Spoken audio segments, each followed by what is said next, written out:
Hey guys, happy Witchy Wednesday. Mark again with Mark and Nathan's YouTube channel, Cripple Power. Check us out. We've got a whole bunch of content coming up. We're very excited. But tonight is going to be another cooking session. Tonight we are going to be making one of my personal favorites that we've been making since I was a child. I've actually introduced Nathan to this one a while back. He absolutely loves it. It's called a taco bake. Essentially what it is it's a taco casserole blended with a whole series of ingredients. I've got, as you can probably tell, some of them laid out here right in front of us. This is what you'll need. You'll need 2 cans of Food Club crescent rolls. These come typically 8 to a pack. These will form essentially the base or the crust of your casserole. You'll see here shortly how we lay that out. And you'll get 2 rolls of these. You will need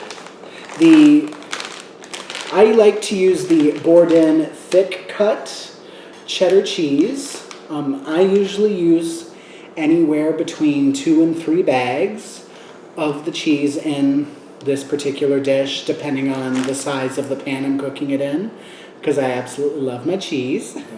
I've got some Food Club cooking spray, butter flavored. This is just a spray to help go on the bottom of my pan to keep my crust or my crescent rolls from sticking.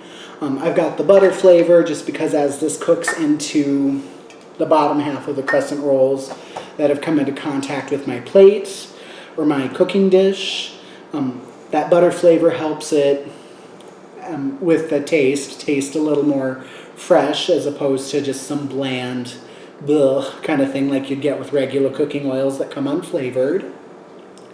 I have here as well 2 pounds of Four Brothers USDA certified ground beef. I've got the 86% lean here, but any beef. I've seen this done with turkey as well as an alternative for some healthier or like more health conscious individuals. So that meat filling is, of course, obviously to your discretion. And then once this meat is browned and seasoned, which I've got 2 packages of the Food Club taco seasoning. That will be mixed into the beef to create, your seasoned meat mixture, which will then be laid in on top of the crescent rolls that will be laid out in this pan. Once done there, I've got some sour cream, which will then be sprinkled on top of our beef mixture. The cheese will go in on top of that. And then here I have some nacho cheese flavored Doritos, which will be sprinkled on top of this mixture to give kind of like a crust at the top as well, a nice flavored crust. And then we will bake it at 450 for 20 minutes on my oven, which I've got preheating here behind me. And it will make a wonderful, wonderful dish that also reheats as well. So if you decide to cook a bigger batch to take with you for lunch at work tomorrow, or you want some just so that you've got a few days of leftovers so you don't have to cook, this would be a great option because it is a very tasty and delicious dish that reheats actually quite nicely and can last you for a few days. That all being said, it's going to be good, it's going to be tasty. Let's get started. So, as I stated before, I'm going to just lightly grease my pan so as to prepare my crescent rolls, a non-stick surface, as you can see here. All nice and greased in a nice glass pan. What I'm also going to do is I'm going to multitask here.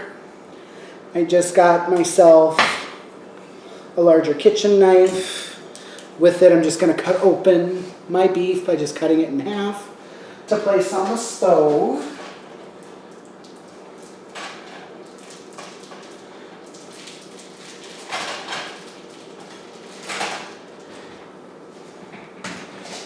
And then this will just cook at a higher temperature to get the beef warmed up and make it so that we can start to season it.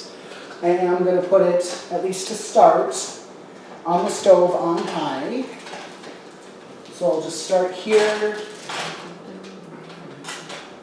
by getting my meat into the skillet. And then place it in the stove here. And then, as anyone who knows me will tell you, I'm a bit of a neat freak. And with bigger cooking projects like this, I like to clean up as I go.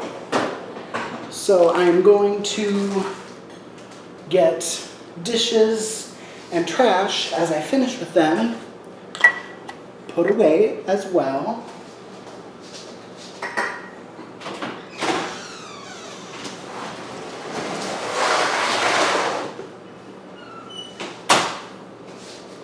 To make for a more efficient cleanup.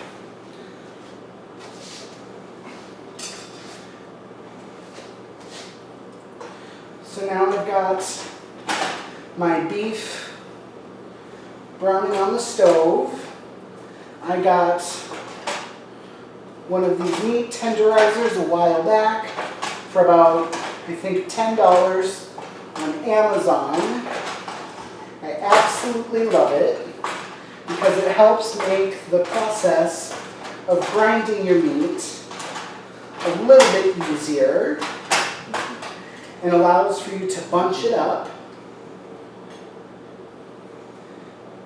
just a little bit so that you can thaw it and cook it.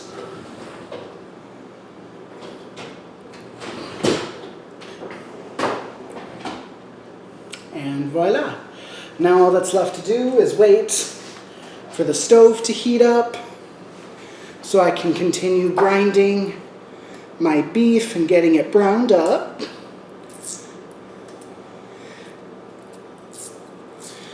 And then, while I wait for all of this to take place, I open my crescent rolls.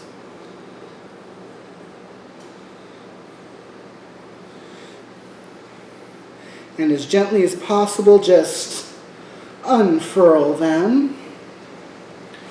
And as evenly as possible, set them out on the front, or on the bottom rather, of my cooking pan, and try to get them to stick together with as little gap and as little spacing as possible, thus allowing us to form a thicker, heavier crust where the filling of the dish doesn't leak out of the bottom.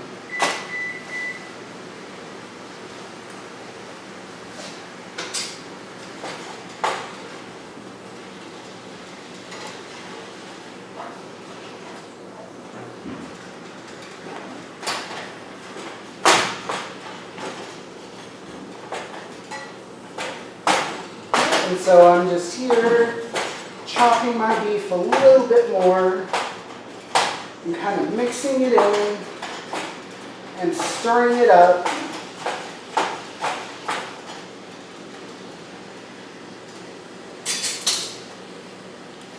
Now I've heard of various methods for how people will do this. I've heard of some where people will just let the meat soak directly in the pan and heat up and cook in its own grease, as well as do the same when mixing in the seasoning. Sometimes they might add a little bit of water per the instructions to try and boost the flavor. which I sometimes do, but a lot of times I'll let it cook in the grease because it achieves just as good, if not a better effect than the dilution caused by the water. Another reason is sometimes it takes longer because, of course, when you add the water, you have to wait for it to boil and heat up in order for it to effectively do anything. Whereas by just cooking it straight in the grease, you're cooking the beef in a naturally occurring substance that's already there, and it's already hot and on the stove. So again, it's a personal preference thing of whether or not you add the water, how you feel, what you want to do with it, how you want your dish to turn out, essentially, and the time you're willing to put in, waiting for the different elements to reach their necessary boiling points.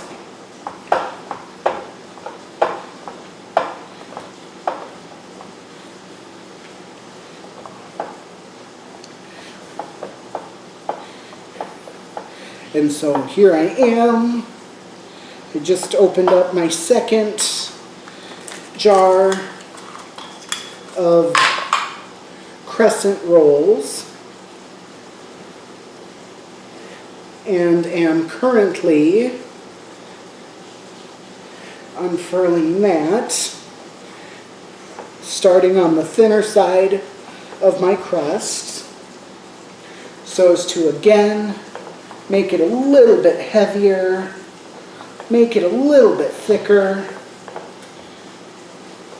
and just kind of pinching the two bits of crust together to close as many gaps as physically possible.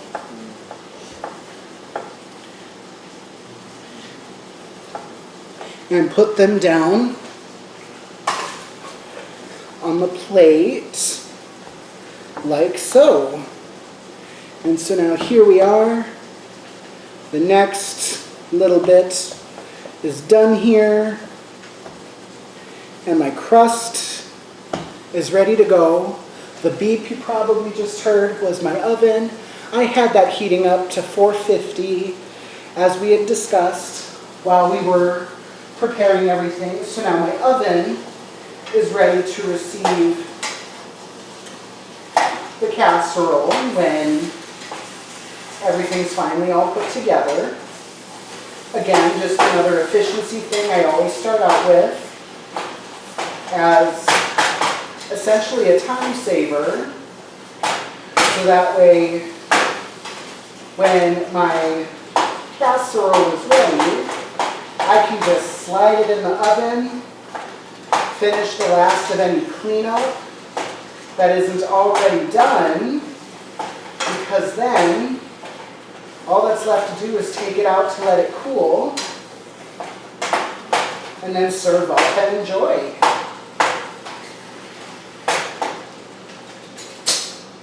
So, since this part might take a little bit, what we're going to do is I'm going to stop rolling here, and then once I'm ready to season the meat, we will come back to do that. And I'll show you guys how we season it, get everything good to go. And then once done, I'll actually show you the process of putting everything in the pan and getting it put together and put in the oven. And we will go from there. So stick around, we will see you soon. Okay, welcome back, guys. So I've got my meat still on the stove here behind me. I've got my seasoning here ready to go. What I'm going to do is just grab my seasoning packets and I'm going to add them into my beef here. I haven't strained it. I'm still just cooking it naturally in the grease that comes off it when you bake or when you cook with it. Again, I like the more natural, I guess, taste, if you will, that comes with that. I like the fact that it's quicker, because doing it this way, you don't have to put water on the stove and wait for it to boil. you've got it cooking in its own fluid, I guess, and you've got it boiling and reaching the optimal temperature it needs to reach already. Granted, depending on how much seasoning you put in, I'll usually put in a couple, 3 bags, especially if I'm making a bigger casserole, because of all the other ingredients that are involved. So I may also add just a little bit of water, just a little, and then I let it simmer so that I can mix in my beef and get an optimal flavor that is absolutely delicious. And I'm sorry if you hear one of my little fur babies. I've got 2 cats.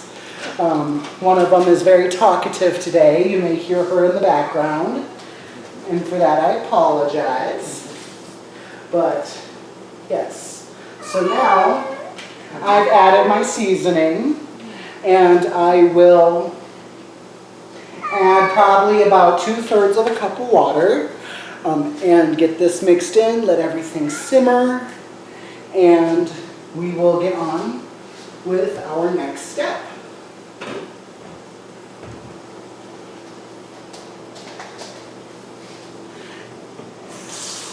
And again, just because it helps increase with speed, if I do decide to add water, what I'll typically do is try to let it heat up in the sink a little bit so I could add warmer water.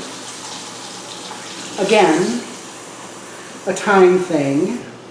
If you add water that's already somewhat warm, if not hot, you don't have to take time to wait on it to boil because it's already somewhat hot, so it'll reach the boiling point faster.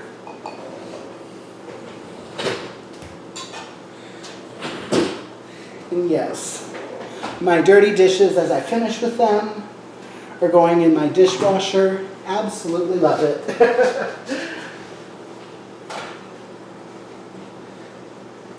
I'll just clean up some of the seasoning here that I just noticed kind of spilled, so that it doesn't cook to my stove.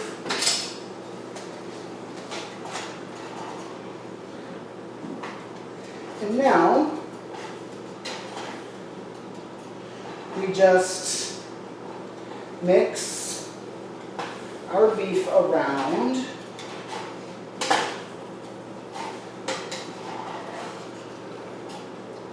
And let it continue to kind of boil and simmer.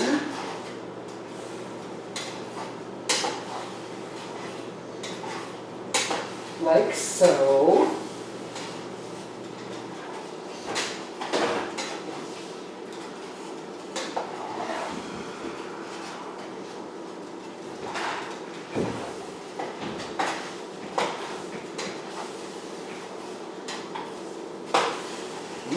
Yum. It looks delicious. It smells delicious. And it's getting nice and hot. And again, this is something purely on personal preference. If you like a slightly drier casserole, you can strain your meats before you put it in the pan. Again, something I typically don't always do because I use such a minimal amount of water that it mostly boils and evaporates or soaks into my beef before I add it, so that moisture is minimal. But again, I also notice that some of the more moist ingredients help keep your crust or your crescent rolls from drying out as well, so that they are still a nice, soft consistency even after all that baking. So that is something that I always look for as well. So we've got our beef seasoned and cooked up. And now I'm literally just pouring it from the pan into my baking sheet. And then, as evenly as possible, spreading it across the sheet while it's still good and hot, like so. Then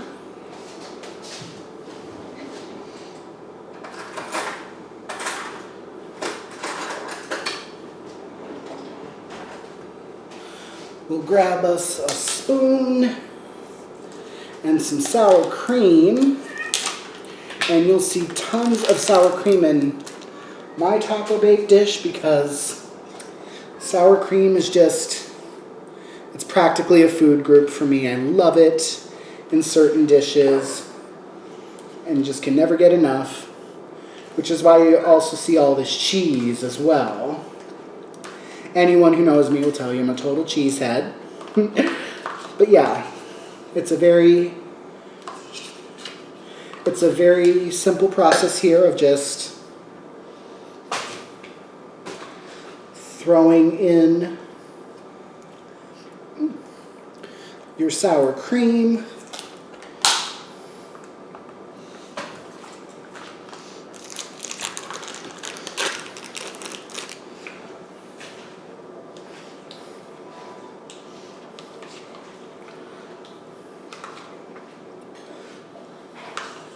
just by a spoonful, and spreading as evenly as possible over your dish.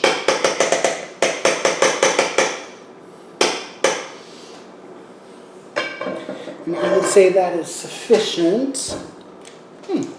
Good stuff. We'll put this one away.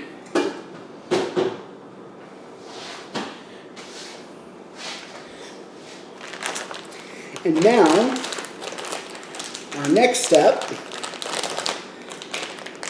cheese. Yep, so I just grab my cheese and open the bag. And just pour it all right on top. And just as evenly as possible, mix and spread across the top of the dish there.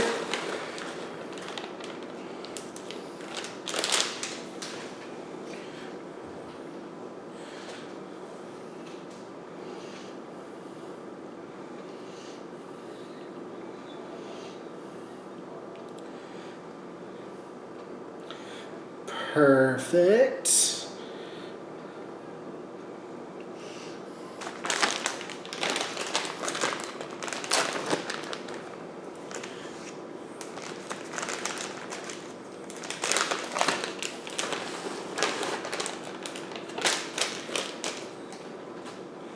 A nice, good, even spread just right across the top.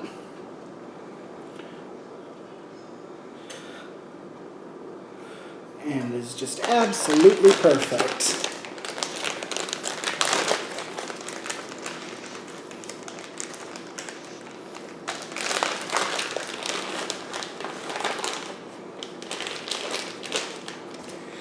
Beautiful.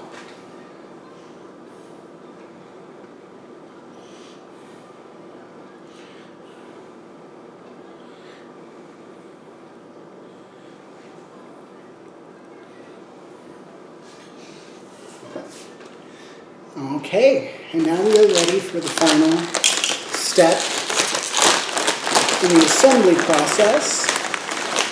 You sprinkle some Doritos on top. You don't need a whole lot, just a thin little layer.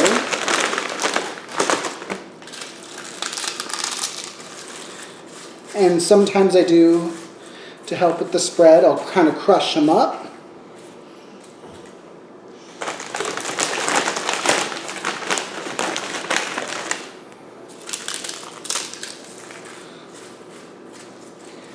Beautiful.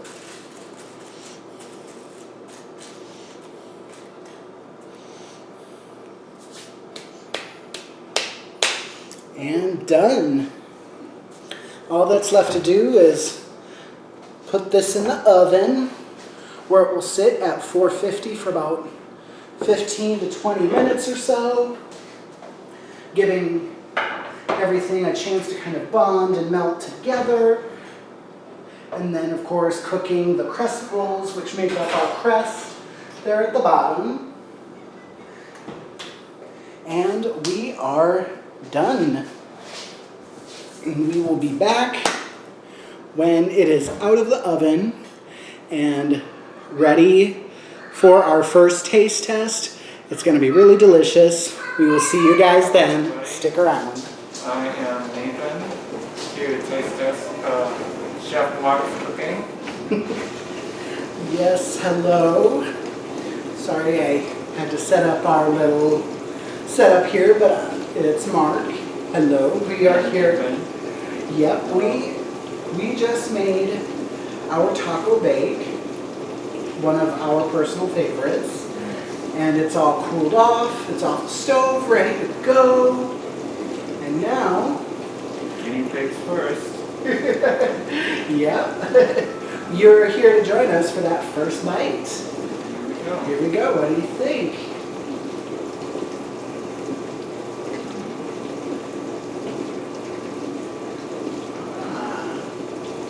Yep, we got Nathan's stamp of approval. I think he likes it. Yep, it's super good. Awesome. As always. Awesome. Glad to hear. Well, here we go. Let's see how it turns out on my side.